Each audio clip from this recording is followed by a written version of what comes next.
Good evening. సచివాలయంలో ముఖ్యమంత్రి రేవంత్ రెడ్డి ఇటీవల ఎంపికైన వివిధ కార్పొరేషన్ల చైర్మన్లు, వైస్ చైర్మన్లు మర్యాదపూర్వకంగా కలిసి శుభాకాంక్షలు తెలియజేశారు. ఈ సందర్భంగా ముఖ్యమంత్రి వారికి అభినందనలు తెలిపారు. రాష్ట్ర అభివృద్ధి లక్ష్యాల సాధనలో కార్పొరేషన్ల పాత్ర ఎంతో కీలకమని ఆయన స్పష్టం చేశారు. ప్రజలకు చేరువుగా పనిచేసి ప్రభుత్వ పథకాలను సమర్థవంతంగా అమలు చేయాలని సూచించారు. అలాగే పారదర్శకతతో పాటు వేగవంతమైన నిర్ణయాలు తీసుకోవాలని, ప్రతి విభాగం కూడా సమన్వయంతో పనిచేయాలని సీఎం రేవంత్ రెడ్డి సూచించారు. ప్రజల సమస్యల పరిష్కారానికి ప్రాధాన్యం ఇవ్వాలని ఆయన స్పష్టం చేశారు. కొత్తగా నియమితులైనటువంటి చైర్మన్లు, వైస్ చైర్మన్లు తమపై నమ్మకం ఉంచినందుకు ప్రభుత్వానికి కృతజ్ఞతలు తెలిపారు. రాష్ట్ర అభివృద్ధి కోసం పూర్తి కట్టుబడితో పనిచేస్తామని హామీ ఇచ్చారు. వాళ్ళు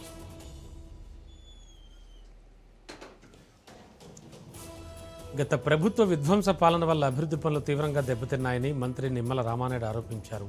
నిధుల కొరత ఉన్నప్పటికీ ప్రజల్లో శ్రమదానం ద్వారా అభివృద్ధి స్ఫూర్తిని నింపుతున్నామని తెలిపారు.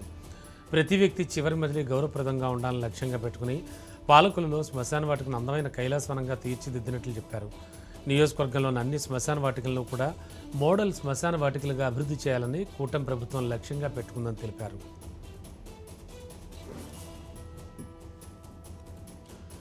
నెల్లూరు జిల్లా దగదర్తి మండలం ఉల్లవపాళ్ల గ్రామంలో ఏపీఐఏసీ ఆధ్వర్యంలో ఏర్పాటు చేసినటువంటి ఎంఎస్ఎంఈ పార్కును ఎమ్మెల్యే దగ్గుమాటి వెంకటకృష్ణారెడ్డి ప్రారంభించారు. 21 ఎకరాల విస్తీర్ణంలో అభివృద్ధి చేసిన ఈ పార్కులో చిన్న మధ్యతరహా పరిశ్రమలకు విస్తృత అవకాశాలు కల్పించనున్నారు. ఎమ్మెల్యే మాట్లాడారు. ప్రతి నియోజకవర్గంలో ఎంఎస్ఎంఈ పార్క్ ఏర్పాటు చేయడం ప్రభుత్వ లక్ష్యం తెలిపారు. కుటీర పరిశ్రమలు, ఫర్నిచర్ యూనిట్లు, రైస్ మిల్లులు వంటి పరిశ్రమలకు ఇది పెద్ద ప్రోత్సాహకరమని పేర్కొన్నారు.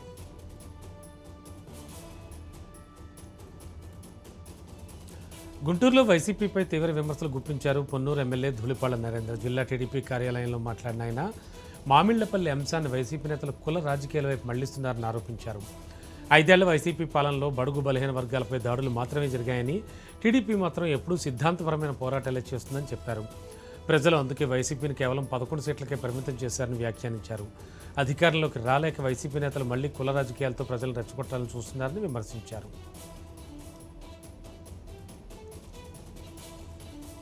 పశ్చిమ గోదావరి జిల్లాలో సోలార్ రూఫ్ టాప్ పనుల జాప్యంపై మంత్రి గుట్టిపాటి రవికుమార్ ఆగ్రహం వ్యక్తం చేశారు. పెనుమంట్ర మండలం మార్టేర్ ఎస్సీ కాలనీలో సోలార్ రూఫ్ టాప్ ప్రాజెక్టుల ప్రారంభోత్సవానికి హాజరైన మంత్రి పనుల పురోగతిపై విద్యుత్ శాఖ అధికారాన్ని ప్రశ్నించారు. మొత్తం 150 మందికి సోలార్ రూఫ్ టాప్లు మంజూరు చేశామని, ఇప్పటివరకు 25 పూర్తయ్యాయని అధికారులు చెప్పారు. క్షేత్రస్థాయిలో పరిశీలించిన మంత్రి కేవలం 3 యూనిట్లు మాత్రమే కనిపించాయి. దీంతో అధికారులపై మంత్రి ఆగ్రహం వ్యక్తం చేస్తూ అబద్ధాలు చెబుతుంటే మీ పనితీరు ఎలా ఉందో అర్థమవుతోందంటే ఫైర్ అయ్యారు.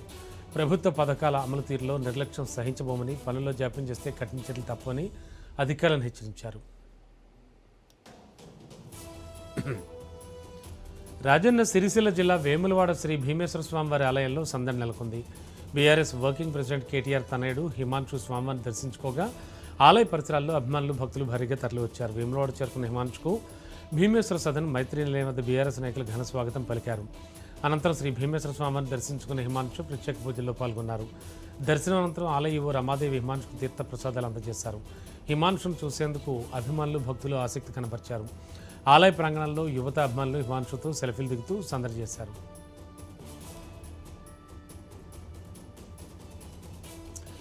సింహాచలం భూములు ఆక్రమిస్తే ఖచ్చితంగా వాటిని తొలగిస్తామని దేవస్థానం కార్యనిర్వహణాధికారి విజయ వెంకట్రావు స్పష్టం చేశారు.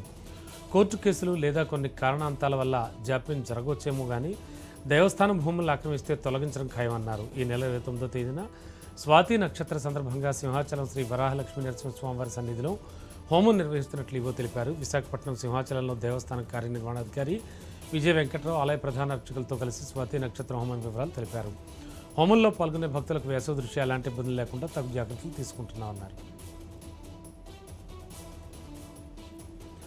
మంచిర్యాల జిల్లా చెన్నూరు, భీమారం మండలాల్లో ధాన్యం కొనుగోలు సమస్యలు రైతులను ఆగ్రహానికి గురిచేస్తున్నాయి. చెన్నూరు మండలం కిష్టంపేటలో ఏర్పాటు చేసినటువంటి వరి కొనుగోలు కేంద్రాన్ని బీఆర్ఎస్ నాయకులతో కలిసి రైతులు పరిశీలించారు. కొనుగోళ్లలో జాప్యం జరుగుతోందని, తేమ శాతం పేరుతో అనవసర కోతలు వేస్తున్నారని, సరైన మౌలిక సదుపాయాలు లేవని రైతులు తీవ్ర ఆవేదన వ్యక్తం చేశారు. తక్షణమే ధాన్యం కొనుగోలు పూర్తి చేయాలని ప్రభుత్వాన్ని డిమాండ్ చేశారు. సమస్యలు పరిష్కరించకపోతే ఉద్యమాన్ని మరింత ఉధృతం చేస్తామని హెచ్చరించారు.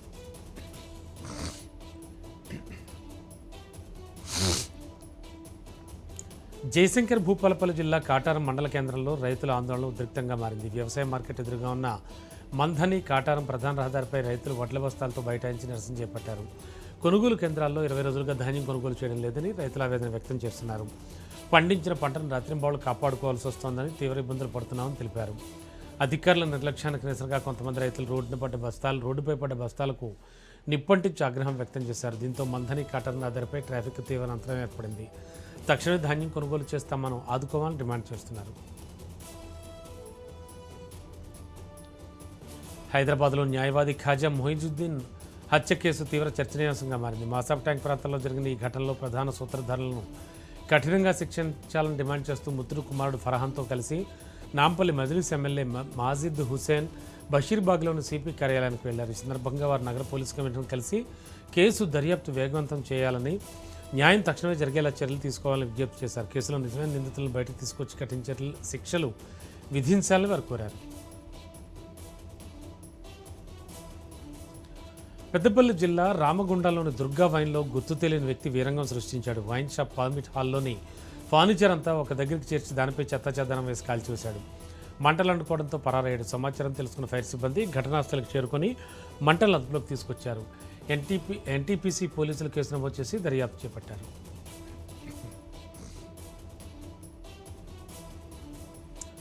పెద్దపల్లి జిల్లాలో మట్టి టిప్పర్ల రాకపోకలపై గ్రామస్తుల ఆగ్రహం వ్యక్తమవుతోంది. నిట్టూరు గ్రామంలో నిబంధనలకు విరుద్ధంగా మితిమీరిన లోడుతో వెళ్తున్న మట్టి టిప్పర్లను స్థానికులు అడ్డుకుని నిరసనకు దిగారు. సుల్తానాబాద్ మండలం కుదురుపాక ప్రాంతం నుంచి వస్తున్న టిప్పర్ల వల్ల గ్రామంలో వరుస రోడ్డు ప్రమాదాలు జరుగుతున్నాయని గ్రామస్తులు ఆరోపిస్తున్నారు. నిట్టూరు గ్రామం గుండా టిప్పర్లు వెళ్లడానికి వీల్లేదంటూ రోడ్డుపైనే బైఠాయించి ఆందోళన చేపట్టారు. దీంతో కొంతసేపు ఉద్రిక్త పరిస్థితులు నెలకొన్నాయి. సమాచారం అందుకున్న పోలీసులు ఘటనాస్థలికి చేరుకుని గ్రామస్తులతో చర్చలు జరుపుతున్నారు. ప్రజల భద్రతను దృష్టిలో పెట్టుకుని టిప్పర్ల రాకపోకలపై చర్యలు తీసుకోవాలంటూ స్థానికులు డిమాండ్ చేస్తున్నారు.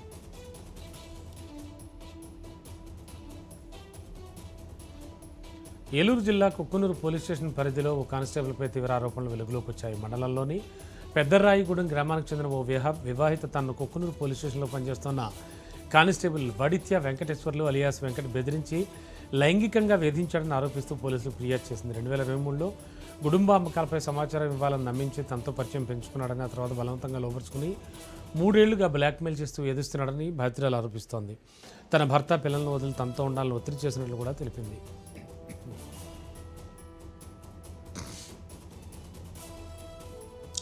భద్రాద్రి కొత్తగూడెం జిల్లాలోని భద్రాచలం ప్రభుత్వ ఆసుపత్రిపై వెంకన్న అనే వ్యక్తి మరణం తర్వాత జరిగిన ఘటనకు సంబంధించి వివాదం నెలకొంది. వెంకన్న అనే వ్యక్తిని ఆసుపత్రికి తీసుకొచ్చినప్పుడు వైద్యుల నిర్లక్ష్యం కారణంగానే అంబులెన్స్ సౌకర్యం అందించలేదంటూ స్థానికంగా ఆరోపణలు వెల్లువెత్తాయి. ఘటనపై సోషల్ మీడియాలో కూడా విమర్శలు వెల్లువెత్తాయి. అయితే ఆసుపత్రి వైద్యులు ఈ ఆరోపణలు ఖండించారు. వెంకన్న ఆసుపత్రికి చేరే సమయానికి ఆయన మృతి చెందినట్లు నిర్ధారించామని, వెంటనే అవసరమైన వైద్య పరీక్షలు నిర్వహించామని తెలిపారు. మహబూబాబాద్ జిల్లా డోర్నకల్ మండలం తెల్లబండ తండాలో పోలీసులు గుడుంబ స్థావరాలపై దాడులు నిర్వహించారు. ఈ దాడుల్లో గుడుంబ తయారీకి ఉపయోగించే ప్లాస్టిక్ డ్రమ్స్, బిందెలు, పైపులు, ఇతర సామాగ్రిని స్వాధీనం చేసుకున్నారు. అయితే దాడులు జరిగిన కొద్ది గంటల్లోనే ఆ సామాగ్రి చిలుకోడు గ్రామంలోనూ పాత ఇనుప సామాను షాపులో కనిపించడం ఇప్పుడు స్థానికంగా చర్చనీయాంశమైంది.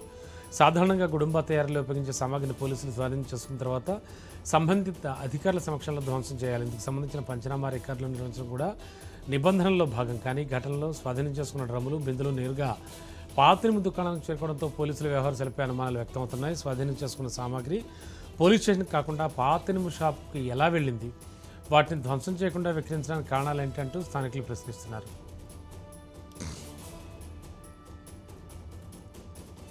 పల్నాడు జిల్లా చిలకలూరుపేటలో చైన్ స్నాచింగ్ ఘటనలో మోస్ట్ వాంటెడ్ నిందితుడిని పోలీసులు అరెస్ట్ చేశారు.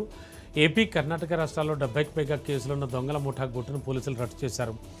జనవరి 3న జయరాం విజయలక్ష్మి అనేటువంటి 60 ఏళ్ల వృద్ధురాలు వెంకటేశ్వర స్వామి గుడి నుంచి తిరిగి వస్తుండగా ఘటన జరిగింది. ముఖానికి మాస్క్, హెల్మెట్ ధరించిన నిందితుడు షేక్ కృపారావు బ్లాక్ యూనికాన్ బైక్పై వచ్చి ఆమెను మాటల్లో పెట్టి అవకాశాన్ని చూసుకుని మెడలోని 3 సవర్ల బంగారు గొలుసును లాక్కుని పరారయ్యాడు. పోలీసులు ప్రత్యేక బృందాలు ఏర్పాటు చేసి సాంకేతిక ఆధారాలతో బెంగళూరులో నిందితుల కదలికలను గుర్తించారు. బస్టాండ్ వద్ద 2 నిందితులను చాకచక్యంగా అదుపులోకి తీసుకుని బంగారు గొలుసును స్వాధీనం చేసుకున్నారు.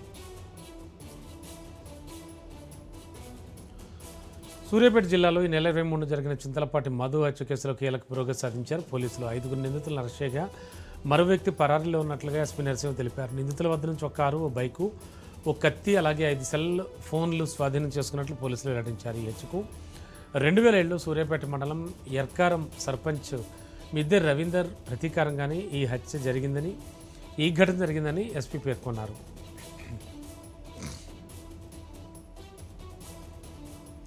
రైతులను టన్నుల తూకాల్లో మోసం చేసిన ఘటన అనంతపురం జిల్లా కళ్యాణదుర్గంలో చోటు చేసుకుంది. చీనీ, మొక్కజొన్న, వేరుశనగ రైతుల నుంచి ధాన్యం కొనుగోలు చేస్తూ తక్కువ తూకాలు చూపించి లక్షల్లో టోకరా వేసినట్లు ఆరోపణలు వెల్లువెత్తాయి.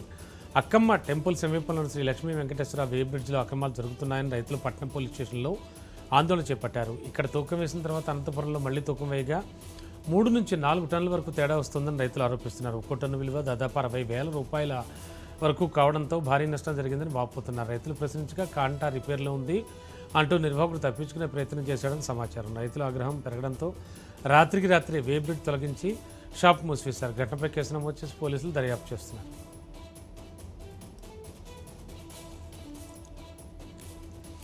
భద్రాద్రి కొత్తగూడెం జిల్లాలో దారుణ ఘటన చోటు చేసుకుంది. లక్ష్మీదేవిపల్లి మండలం చాతకొండ ఎస్సీ కాలనీలో వీధి కుక్కల దాడిలో మహిళ ప్రాణాలు కోల్పోయింది. కాలనీకి చెందిన 60 ఏళ్ల మారే రాములమ్మ తన మేకలను మేపేందుకు గ్రామ సమీపంలోని చెట్ల ప్రాంతానికి వెళ్లిన సమయంలో అకస్మాత్తుగా కుక్కల గుంపాంపై దాడి చేసింది. తీవ్రంగా గాయపడ్డామని స్థానికులు వెంటనే కొత్తగూడెం ప్రభుత్వ ఆసుపత్రికి తరలించారు. అయితే అక్కడ చికిత్స పొందుతూ ఆమె మృతి చెందింది. వీధి కుక్కల నియంత్రణలో పంచాయతీ అధికారులు నిర్లక్ష్యం వహించారని, గతంలోనూ అనేక మార్లు ఫిర్యాదులు చేసినా చర్యలు తీసుకోలేదని ఆరోపించారు.